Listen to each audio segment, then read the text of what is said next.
When I was a child, I often looked back on those early years with fondness, filled with love and laughter thanks to my wonderful parents. We didn't have much money or live in a luxurious place, but we had each other, and that was enough. My sister Rachel and I were inseparable, always embarking on little adventures. Our parents would laugh and say it was important for kids to explore the world. Everything changed when I turned 8. One rainy night, while my parents were driving home from work, a truck lost control on the slick road and crashed into their car, killing them instantly. Rachel and I didn't understand why they never came home. Our Aunt Melissa was the one who broke the news, saying, "Your parents had a terrible accident, Burrows. They're gone." Afterward, Melissa decided to take in Rachel, but said she could only manage one child. Rachel, who was quiet and loved reading, was easier for her to handle, while I, being lively and constantly on the move like our parents, was deemed too much. She told me, "I'm sorry, Sylvia, but you'll need to go somewhere else, somewhere better for energetic kids." I couldn't understand why I was being sent away when we were both her nieces. I was placed in an orphanage. The place felt cold and smelled of antiseptic, and I felt like I didn't belong. It seemed as though I was being abandoned, not even wanted by my own aunt. But then something good happened. The Smiths, friends of my parents, learned about my situation and came to take me in.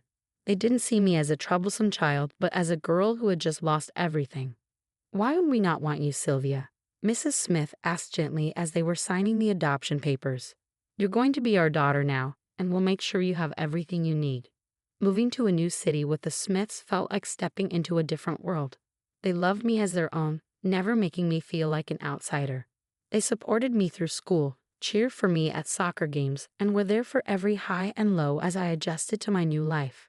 Even with their love, I often wondered about Rachel. How was she doing? Was Melissa kind to her? Did she miss me as much as I missed her? But life moved on, and I grew up in a home filled with love and acceptance, slowly healing from my past. That's how my journey started, in a loving home that chose me when my own family had turned me away. One morning, Mrs. Smith noticed I was quiet and asked, "Hey Sylvia, you seem awfully quiet today. What's on your mind?" "It's nothing really," I said, "just thinking a lot about the past lately." I hesitated, unsure how to bring up the box of old letters I had found in the attic. The letters weren't meant for me, but they had told me so much. "Whatever it is, you can tell us," Mr. Smith said, his expression warm and inviting. Taking a deep breath, I decided it was time to share. I found letters from Aunt Melissa to my parents. She talked about taking in Rachel, but not me, saying I was too much like my parents and too wild to fit into her perfect family. The room fell silent for a moment. Mrs. Smith reached over and squeezed my hand. "Oh, Sylvia, that must have been hard to read." "It was," I said, "but it explains a lot. It's why she never came to see me, not even once. I guess I just wasn't the right fit." Mr. Smith said firmly, "Remember, we chose you because you fit perfectly with us, not because you needed to fit a certain mold." I nodded, feeling the weight of years of confusion starting to lift. "I know, and I'm grateful every day, but it still hurts to be rejected for who I am." "We know, sweetheart," Mrs. Smith said with a warm smile.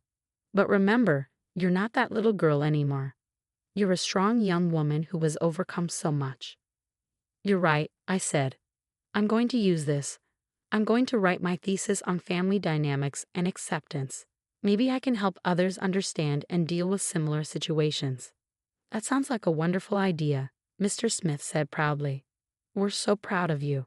The rest of my college years flew by as I focused on my studies and part-time work, driven by a desire to show that being too much can actually mean having a lot to offer. My thesis on family acceptance was well received, opening doors to graduate studies and a promising career in social work.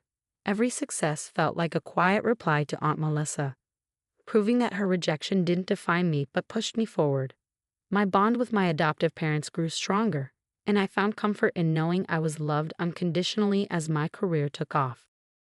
I often thought about those difficult revelations and used them to fuel my passion for helping others. Every client I assisted and every family I saw reconcile felt like healing a small part of myself that had been hurt. Through it all, I kept moving forward, determined to live a life filled with love and acceptance, proving that sometimes being too much is just enough. One crisp afternoon, as I was settling into my office, my phone rang, breaking the quiet. It was an unfamiliar number. "Hello, Sylvia speaking." This is Nurse Thompson from Greenwood Care Facility, the voice said. I'm calling about Melissa, your aunt. She's been diagnosed with Alzheimer's, and her condition has worsened. Hearing Melissa's name after so long surprised me. I'm sorry to hear that, but there must be some mistake. Melissa and I haven't been in contact for years. I understand, Sylvia, Nurse Thompson said, but before her memory faded, she insisted we reach out to you if things got worse. Her family hasn't visited in months. I paused, letting her words sink in. I see. What exactly are you asking of me? Just a visit, Nurse Thompson replied. It might comfort her, even in her current state. I thought about it and felt an old wound reopening. Later, at home, I turned to Jared, my fiancé. We sat on the porch watching the sunset. Melissa's in a nursing home with Alzheimer's, I explained, unsure how to feel. They want me to visit her. Sylvia, you don't owe her anything, Jared said calmly. Remember, she made her choices. I know, but it's complicated, I replied. Part of me feels like I should do something. Whatever you decide, I'm with you. Just think about what's best for you, Jared encouraged. The next day, I talked to Mr. and Mrs. Smith. Sylvia, it's okay to protect yourself, Mrs. Smith said warmly. You have your own life and family now. Melissa made her choices. Mr. Smith added, it's not your responsibility to fix it.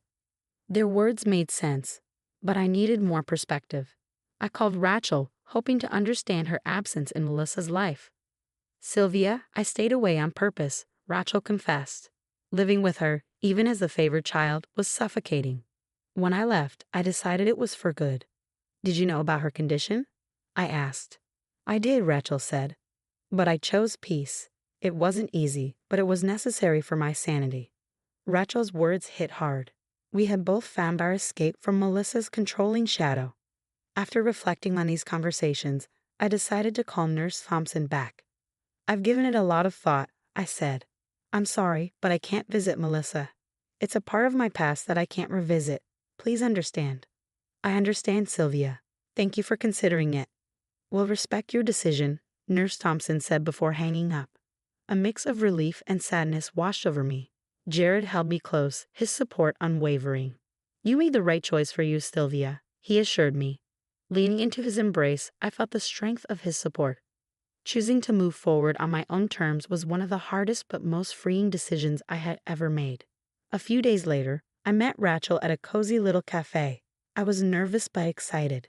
It had been years since we had sat down together, just the two of us, trying to reconnect after so much time apart. As we sipped our coffee, Rachel broke the silence. I've missed this, Sylvia. I've missed you. I've missed you too, I replied.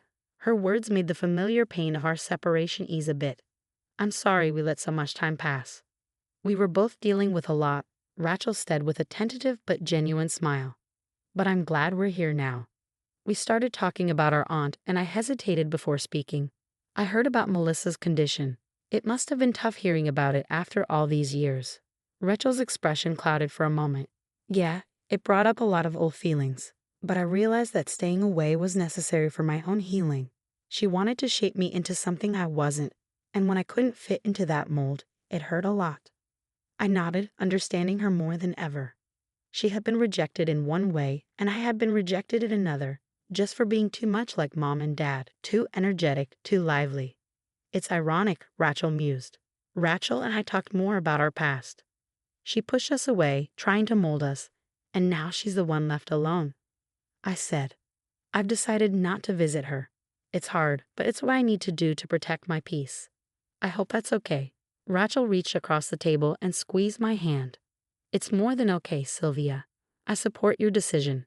We both need to do what's best for us, not just what's expected. We spent the rest of our time together reminiscing about our childhood, the good and the bad, talking openly about our hurt and healing and the lives we reclaimed from Melissa's control. Felt therapeutic. We have each other, Rachel said as we got ready to leave. That's what matters. Let's not let anyone come between us again. I smiled, feeling a deep sense of relief and reconnection. Agreed. It's us against the world, right? Right, Rachel echoed with a laugh. As we hugged goodbye, I felt lighter than I had in years. The renewed bond with my sister gave me strength. Driving home, I reflected on our journey, the pain Melissa caused, our personal growth, and our choice to keep our distance. It wasn't about holding grudges, but about choosing our well-being and focusing on a future that was ours, not dictated by the shadows of the past. That night, as I shared everything with Jared, his unwavering support and understanding highlighted the incredible strength I had gained, not just from my chosen family, but also from reconnecting with Rachel. Together, we were moving forward, healing from our scars, and building lives filled with love and purpose. The morning Melissa passed away, a chill settled in the air, not from the weather, but from the finality of the news. Rachel called me early. Her voice was steady but carried a hint of old grief. "It's over, Sylvia. Melissa is gone." As I processed Rachel's words, a mix of relief and sorrow tangled inside me. "Are you okay?" I asked, understanding the complexity of her feelings. "I think so. It's strange, isn't it, to feel relief that it's finally over," Rachel replied. "It is, but it's also okay," I said, feeling the truth of my words deeply. "We've been carrying this burden for too long." We decided to attend the funeral together, not for Melissa, but for ourselves, to close the chapter on our painful past. At the cemetery, the small gathering was a stark reminder of the solitary life Melissa had led in her final years. There were no warm eulogies, only the cold facts of her life and passing. As the pastor finished his prayers, Rachel squeezed my hand. It was a silent pact between us. We were here to say goodbye not just to Melissa, but to the shadow she had cast over our lives. Walking away from the cemetery, I felt like a chapter was finally closing, one that had lingered open for too long. In the weeks that followed, life moved swiftly towards a much happier occasion: my wedding. On the day of the ceremony, in the bridal suite, I was surrounded by the laughter and bustle of my bridesmaids. Rachel was there, radiant and supportive. No longer just my sister, but my best friend. "You look beautiful, Sylvia," she whispered, adjusting my veil. "Thanks to you. I couldn't have gotten here without your support," I replied. Our eyes met in the mirror, reflecting our shared history. The ceremony was everything I had dreamed of and more. Jared stood at the altar, his eyes filled with emotion as I walked toward him.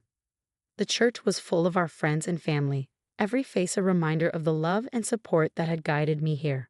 As Jared and I exchanged vows, promising to build a future together based on love and respect, I felt the weight of the past truly lift. We were moving forward, doing so on our terms, our lives defined not by past shadows, but by the light of what could be.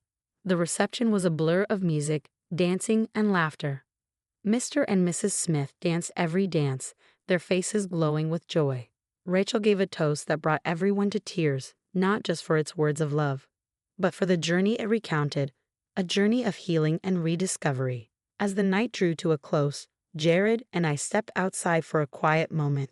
The stars sparkled above us, a tapestry of light against the dark sky. "We did it," I said, resting my head against Jared's shoulder. "We did," he agreed, kissing the top of my head. "Here's to new beginnings, to love, and to a future we create together." As we stood there, the night seemed to whisper around us, promising years of happiness built on the courage to make choices and the strength to let go of the past. The air was no longer heavy with loss but light with the promise of the life we were ready to live. Now that our story has reached its end, I have a question for all of you. Sylvia and Rachel chose to attend Melissa's funeral, not out of obligation, but to find closure on their own terms.